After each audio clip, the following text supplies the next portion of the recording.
Good morning. Great to see you. Thank you so much for joining us this morning. I think that at various points in our lives, all of us love to play games, don't we? I mean, whether it's as children and we have those make-believe games where, take on kind of certain imaginary characters and you're kind of playing and using different toys. You know, that's an important part of the kind of the learning process for children. But it might be that you love board games. I mean, how many people play Monopoly? Anyone here play Monopoly? Yeah, look at that. All 3 people. Right, okay. Well, I have to say, I mean, this is some board, isn't it? I mean, that is, you won't have played this game, but this is a great game to play. So Ben Lasky did that. I mean, what a designer. What a guy. He leads worship and he does that. I mean, I know. So some of us will play games on our phones. Anyone? Anyone play games on the phone? Do you? You don't play games on your phone? Oh, come on. I mean, does anyone play Wordle? I mean, that was so in. That's right. So again, 3 people. It's amazing. It's the same people. I think we're working out who the geeks are here. Anyway, no, not really. So these are some of the top games of last year that people would play on their phones. The Candy Crush Saga. I get so annoyed with the adverts on other games when I'm trying to play on my phone. But, you know, for children, playing games is really important because it's part of their development, part of their learning of interacting with others. And it's a creative way of developing skills. For me, I am often inspired to play games, depending on what I'm watching. So at the moment, I am desperate to have a game of snooker. I just am, because I've been watching the World Championships and, you know, I see some of their shots and think, yeah, I could do that.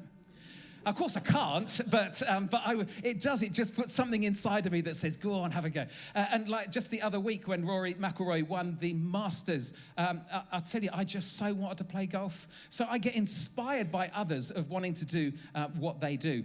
But let me ask you a question. When it comes to playing games, who here is very competitive? Put your hands out if you're very competitive. Yeah, okay, so that's not quite half, but almost half. Well, I've come to realize that I've raised my children to be overly competitive. I used to turn everything into a race or a competition.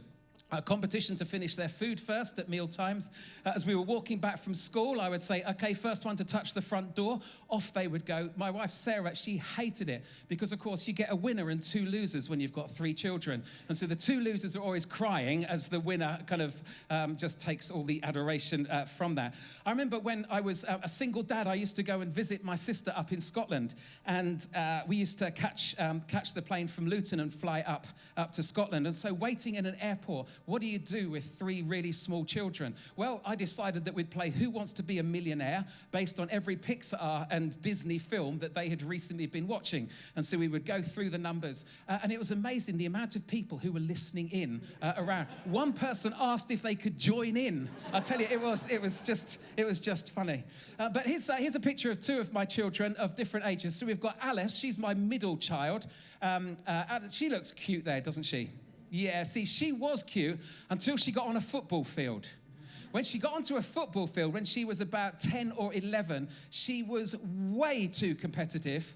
And so that if a team scored against her because she was in goal, she would shout at her defenders like I don't know what. Honestly, it was so embarrassing. She was like, you stupid people, why didn't you kick the ball? And we had to keep pulling her aside to say, you can't do that, darling, you can't do that. Sweet as anything until the football field. Then we have my son, Sam, who's very competitive as well. Sam's one of those people who, when it doesn't go well for him, goes into big grumps. Very, very depressed.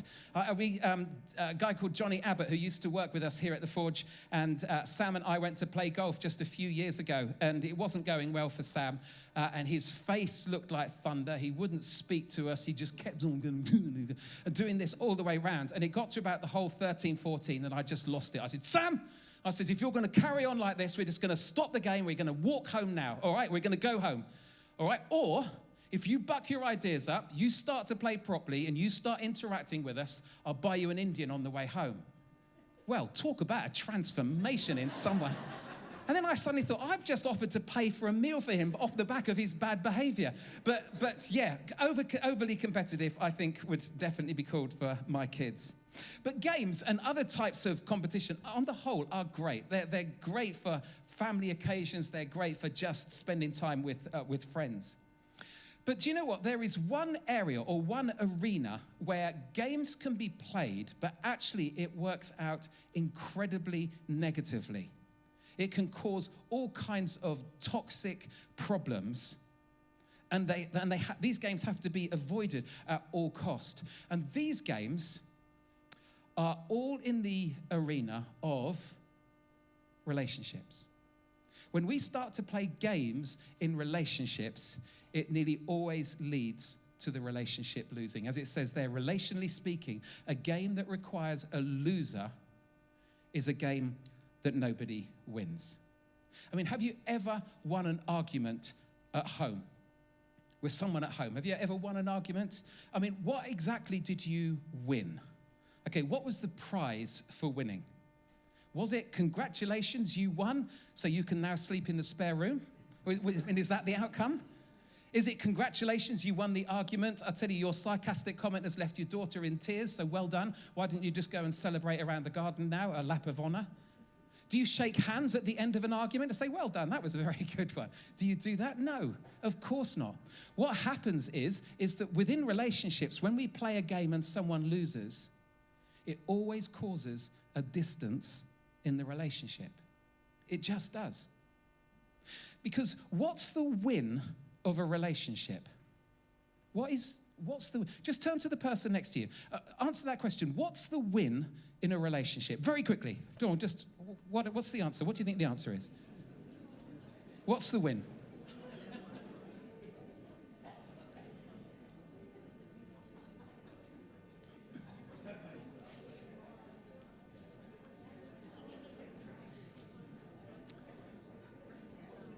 It's a tough one, isn't it? It's kind of to try and analyze it. What's the win? What makes me feel better or whatever? You've probably come up with lots of different answers. Actually, I do know what the answer is to this question. What's the win in a relationship? The win is the relationship. Of course it is. Every time. The win is mutually satisfying. It's mutually beneficial. It's mutually enjoyable. And there's no individual win. Because if someone loses, then somehow the relationship loses. And there are games which are, well, people are tempted to play within relationships that always puts the relationship at risk. And these games often get played at home. Sometimes they get played in the workplace. Sometimes it even works out amongst friends. And these games can be really, really toxic. So I just want to highlight a few. And you might not recognize these being worked out in your home, but almost certainly you might recognize them being worked out in other people's families. First of all, there's this one. There is the change game. The change game is where I'm going to figure out how I'm going to get you to change, but I'm not going to tell you that I'm doing it. Yeah? So maybe you're marrying someone and you think, well, yeah, no, I love them. There's those awkward bits, but I'll make sure that I get those sorted. Yeah?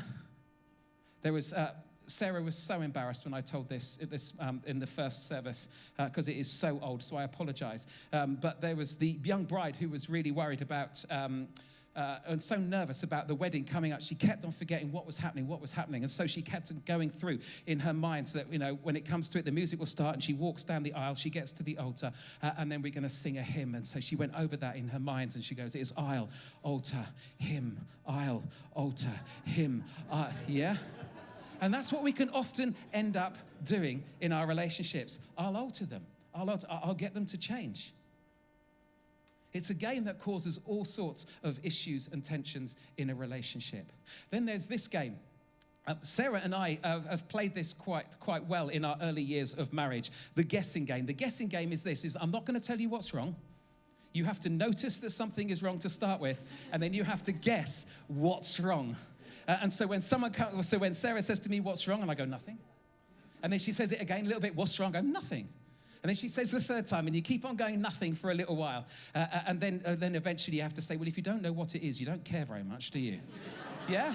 But it's true. Gets played out, doesn't it? That's the guessing game. It's not a good one. It's not a good one. Then there's this one. There is the blame game. And the blame game says that nothing is really my fault. It's all because of what you're like and what you do that makes me do things wrong.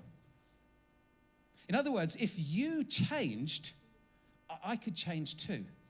If you hadn't forgotten to cancel that order, honestly, I wouldn't have got so angry.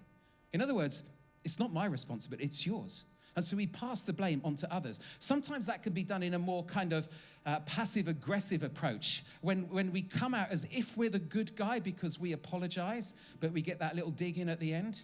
You know, look, I'm really sorry how I reacted when you got home an hour late from the gym for the 3rd time this week.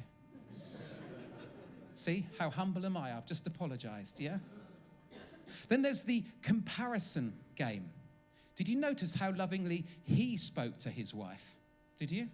Yeah? Pointing out the other person's doing much better than you are. It's that comparison game. Someone once said about marriage that it takes a lot of little digs to bury a marriage. And it's true. A lot of little digs. Did you see the state of their house? Honestly, I could not live like that. And it brings about that kind of, that air of superiority or judgmentalism on others. The comparison game's not a good one. Then there's another one. There's the shame game. And the shame game implies that you ought to be able to do things, and you ought to be able to act in a certain way, but you don't. And so you're not good enough, you're stupid, or you don't reach the standard. So you don't even know how to wire a plug. Honestly, if my dad was here, he could do that with his eyes closed. And it makes people feel so small. So small. The shame game makes you feel inferior. The idea is to motivate you to do better, but very rarely does that happen. And if you've been on the receiving end to any of these ones, you know it's horrible, because it doesn't bring people together. What it does is it pushes people apart. There's one other one. There is the motive assignment game. In other words, that I can read your mind and I know exactly the motive behind why you're doing what you're doing. I know what you're doing. You're just trying to get out of shopping because you don't like shopping with me. In other words, I'm jumping to a conclusion. I'm reading your mind. If you weren't so concerned about what people thought about you, you would have spoken up. Or if you weren't so selfish, we could have gone out for the day. Yeah? Do you hear all of that? It's that I'm guessing the reason behind why you've acted. And sometimes it might be right. You might have guessed right. But what happens is that we lose out in our relationships each time we do it. So for the next few weeks, we're going to be just thinking about 3 of those, 3 from that list, because they're things which we have to learn to avoid because they're toxic and they will bring an end to relationships that we hope would be able to continue. But if you're competitive like me, then there is a game that we can play in a relationship that we can be in competition with one another. And it's a game, honestly, that I highly recommend. It's family-friendly. It's work-friendly. From about the age of 5 upwards, you can play this. And you can play it between 1 and 10 players. It is a brilliant game. And you can even play it alone. And it's not an original game. I'm going to explain a little bit of where this game comes from. A man called Paul, he was one of the followers of Jesus who actually he hated Christians until he encountered Jesus. And he decided to give his life to sharing the good news of Jesus with what was a group of people known as the Gentiles. In other words, people who weren't Jewish. So that's you and me. And he would travel around the Mediterranean, and he would set up these little communities, these little churches. And what he would do is he would write to them when he left them. And when Paul would write, what he would do is that he would take the teaching of Jesus and then he would contextualize it for this non-Jewish group of churches. And so he would say, so when Jesus said this, this is what it looks like being lived out. And so he introduces a game to play in relationships, which is the best game, really is. And it's this game. It's called the honor game. And in the honor game, And this sounds counterintuitive, but you win by losing. So in other words, any of you watch Pointless? Pointless is the only game on TV where if you get no points, you win. It goes against everything of what would normally happen within quizzes. And with this game, the honor game, you win by losing. This is true, that if this is played by a multitude of people, nobody loses and everyone wins.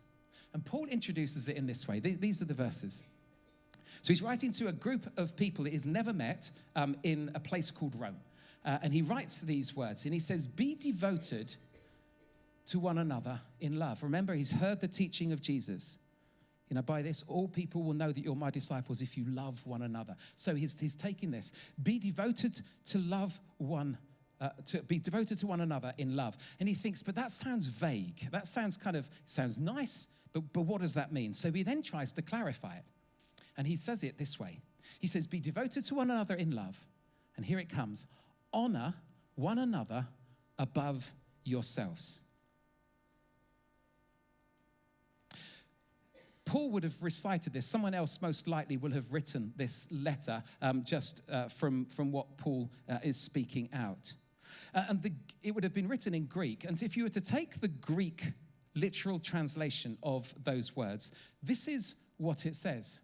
It says, giving honor one another going before. Now, that makes no sense to us, which is why it's all turned around to make it. But what Paul is saying is this. He's saying, don't be first, but go first in showing honor to one another. If you want to make this competitive, then make sure you're the first person who is honoring someone else. Put the other person first. Show honor to them before they can show honor to you. And what does it mean to honor someone and another person above yourself? Well, it means this, that you need to choose to treat them as if they deserve more honor than you. Now, do they deserve more honor than you? No, but that's not the point. This is a choice that Paul is saying, if you want to play a game in relationships, then you play the honor game. And you make sure that you put the other person first before yourself. He emphasized this again in another letter to a church in Philippi. And he wrote these words. He says this. He says, do nothing out of selfish ambition or vain conceit. Rather, in humility, value others above yourselves. So he's just swapped the word honor with value. Regard one another as more important than yourselves, he's saying. Consider them more valuable, worth more. Not because they are, but treat them as if they are. I was at Eliza, my daughter-in-law. It was her birthday yesterday. Happy birthday. And Sarah and I went over to join the sergeants. And we were just talking with Anne. Anne Sargent, who's just sitting across over there. She is such a kind lady. She is lovely. Really, really love her.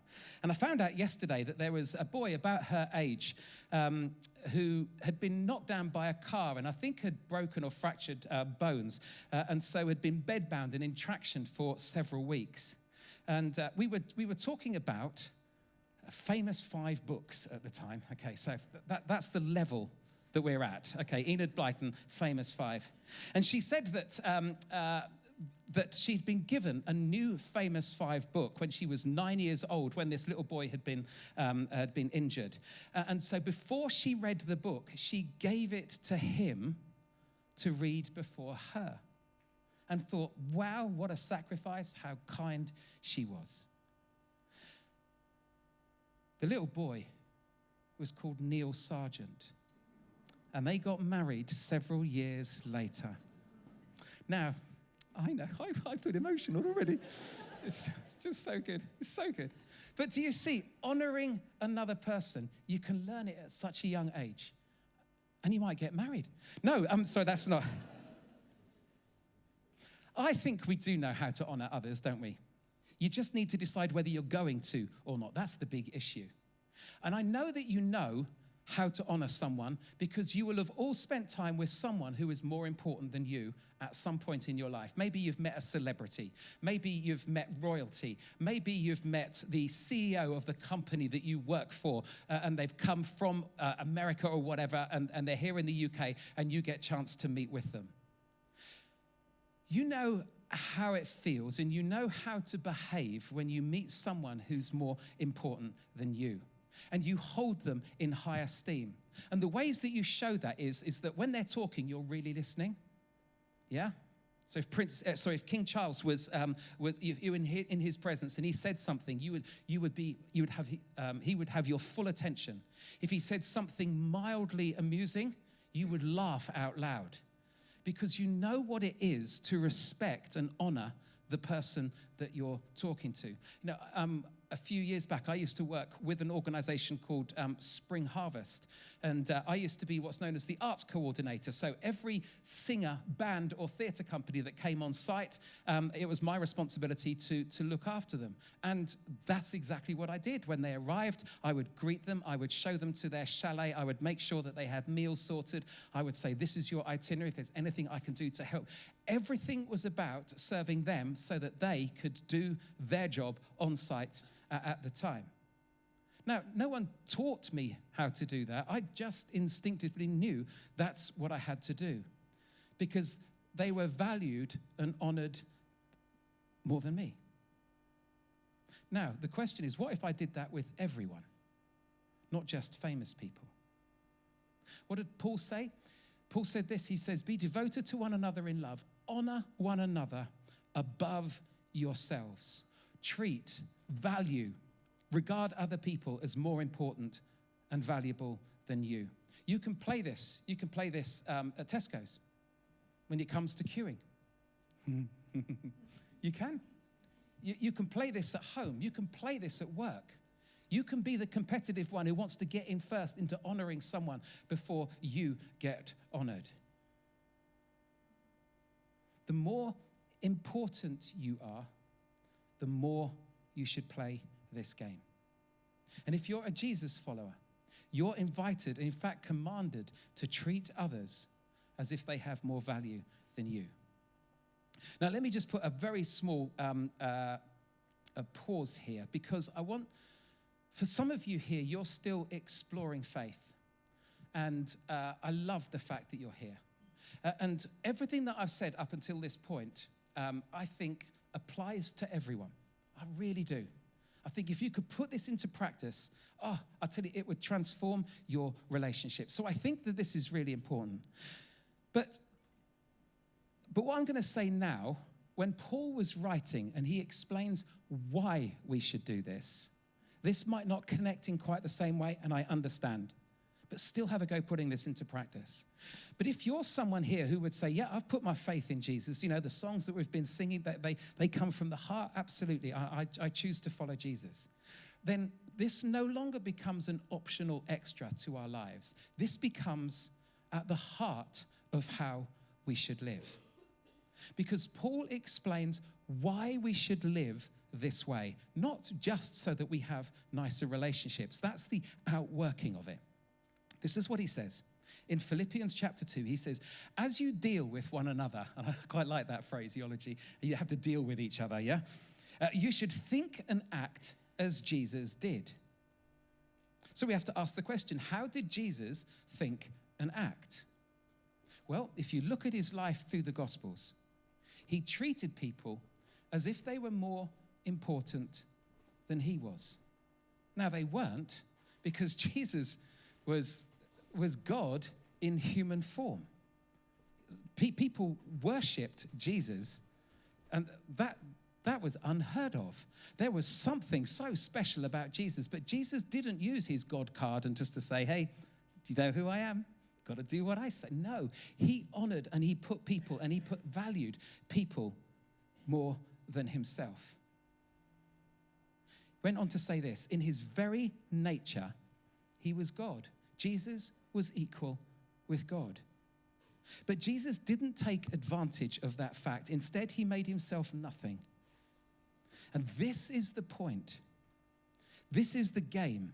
If we want to play a game in a relationship and be competitive and to be the winner and to be first, it's to play this game, the game that Jesus played, which is to choose to treat others as if they were more important than you. Now, were they more important than Jesus? Of course not. Are other people more important than you? Of course not. But Jesus demonstrated a way of treating people as if they were.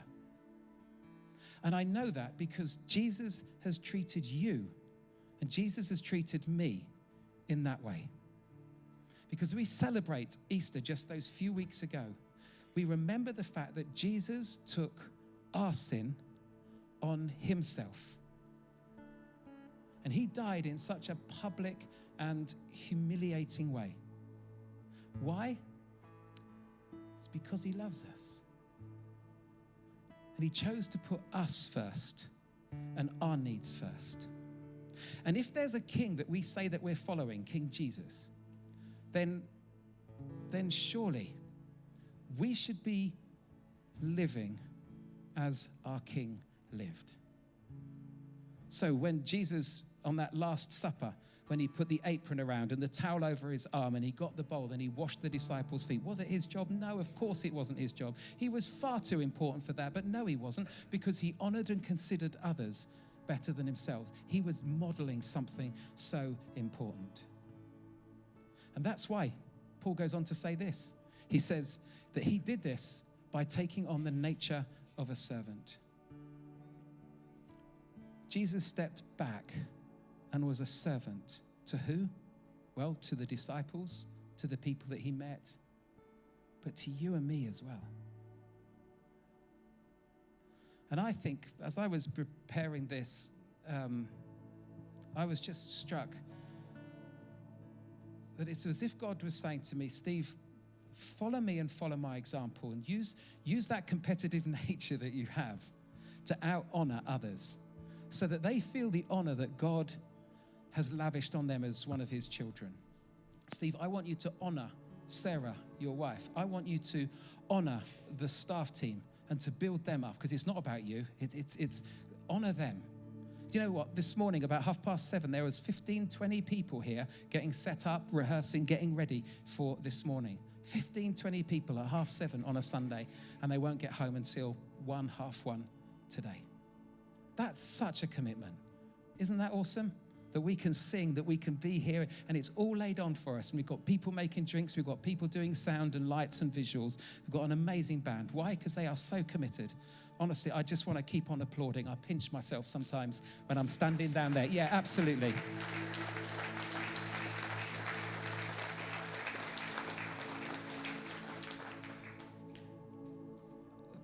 They need to be shown so much value. And God kind of says to me, he says, I want you to live as I lived. And he says, Fenning, don't ever use your role in church to gain personal benefit.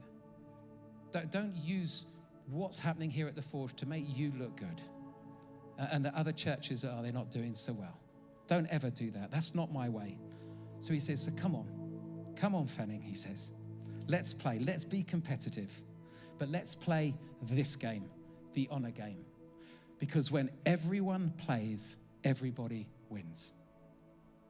Imagine what this church would be like if we did that. If we honored one another before ourselves and we made it a competition. Wow, what a community we would have just here. The goal is to out-honor, to out-serve, to out-compliment, and to out-give one another. That's the lifestyle that Jesus calls us to, because that's what he's done for us. He's not asking us to do anything different. So my question is, who will you show honor to today? Who will you show honor to this morning? And how will you show honor to your work colleagues when you go back to work tomorrow? Going with that mindset, it's not about me and me getting what I want. What can I do to honor someone else, to compliment someone else, to show value to someone else at work?